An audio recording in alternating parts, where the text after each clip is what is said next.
রাষ্ট্রপতি মোহাম্মদ শাহাবুদ্দিনের পদত্যাগের খবরে সফর সংক্ষিপ্ত করে দেশে ফিরছেন জাতীয় সংসদের স্পিকার হাফিজউদ্দিন আহমেদ। চিকিৎসার জন্য বর্তমানে থাইল্যান্ড সফরে থাকা স্পিকার শুক্রবার দেশে ফিরছেন। পূর্ব নির্ধারিত সময় অনুযায়ী তার আগামী ২৬শে জুলাই রোববার দেশে ফেরার কথা ছিল।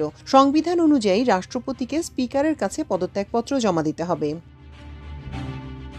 চিকিৎসার জন্য গত ১৯শে জুলাই ব্যাংকক সফরে যান স্পিকার হাফিজউদ্দিন আহমেদ। সফরসূচি অনুযায়ী আগামী ২৬শে জুলাইয়ের জন্য ফিরতি টিকিট কাটা ছিল, কিন্তু সফরসূচি সংক্ষিপ্ত করে শুক্রবার দেশে ফিরতে স্পিকারকে সরকারের উচ্চ পর্যায় থেকে অনুরোধ করা হয়েছে বলে সংসদ সচিবালয়ের একাধিক সূত্রে জানা গেছে। সংসদ সচিবালয়ের একাধিক কর্মকর্তা জানিয়েছেন, সফরসূচি অনুযায়ী আগামী ২৬শে জুলাই স্পিকারের দেশে ফেরার কথা ছিল, কিন্তু সরকারের উচ্চ পর্যায় থেকে তাকে দ্রুত দেশে ফিরতে অনুরোধ জানানো হয়েছে। সে কারণে তিনি শুক্রবারই দেশে ফিরবেন। স্পিকার কখন দেশে পৌঁছাবেন এমন প্রশ্নের জবাবে ওই কর্মকর্তা বলেন, এখনো টিকিট হাতে পায়নি, তাই বলতে পারছি না, তবে তিনি শুক্রবারই দেশে ফিরবেন। জানা গেছে শুক্রবার দুপুর ১২টা ১০ থাই এয়ারওয়েজের একটি ফ্লাইটে তিনি ঢাকায় অবতরণ করবেন।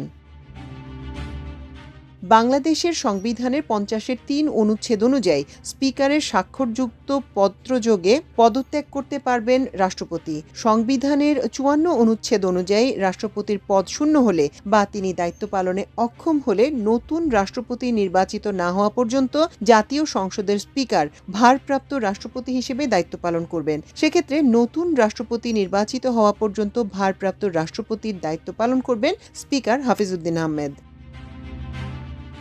স্পিকার সাময়িকভাবে রাষ্ট্রপতির দায়িত্ব পালন করলেও সংবিধানের ১২৩-এর ১ অনুচ্ছেদ অনুযায়ী পদ শূন্য হওয়ার ৯০ দিনের মধ্যে জাতীয় সংসদ সদস্যদের ভোটে নতুন রাষ্ট্রপতি নির্বাচন করতে হবে।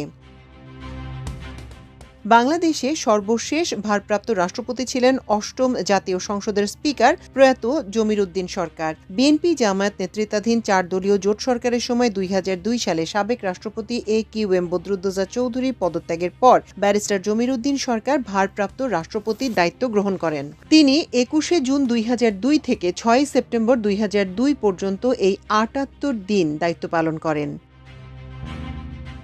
জানা গেছে, স্বাস্থ্যগত সমস্যার কারণে পদত্যাগ করার সিদ্ধান্ত নিয়েছেন রাষ্ট্রপতি মোহাম্মদ শাহাবুদ্দিন চুপ্পু। চলতি মাসেই তিনি বঙ্গভবন ছাড়ছেন। উন্নত চিকিৎসার জন্য যেতে চান সিঙ্গাপুরে। এর আগে তিনি ওই দেশেই বাইপাস সার্জারি সহ হৃদরোগে চিকিৎসা নিয়েছেন। রাষ্ট্রপতি তার এই ব্যক্তিগত অভিপ্রায়ের কথা বঙ্গভবনের ঊর্ধ্বতন কর্মকর্তা ও নিকটজনদের জানিয়েছেন। বঙ্গভবন সূত্র আমার দেশকে এ তথ্য নিশ্চিত করেছে।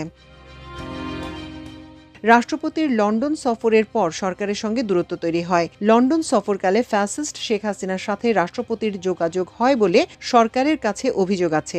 লন্ডন আওয়ামী লীগের এক নেতার মাধ্যমে রাষ্ট্রপতি ওই সময়ে ভারতে পালিয়ে থাকা শেখ হাসিনার সাথে টেলিফোনে কথাও বলেন বলে অভিযোগ রয়েছে, যার পরিপ্রেক্ষিতে সরকার ও রাষ্ট্রপতির সম্পর্কে চরম অবনতি ঘটে। মাল্টিমিডিয়া ডেস্ক, আমার দেশ।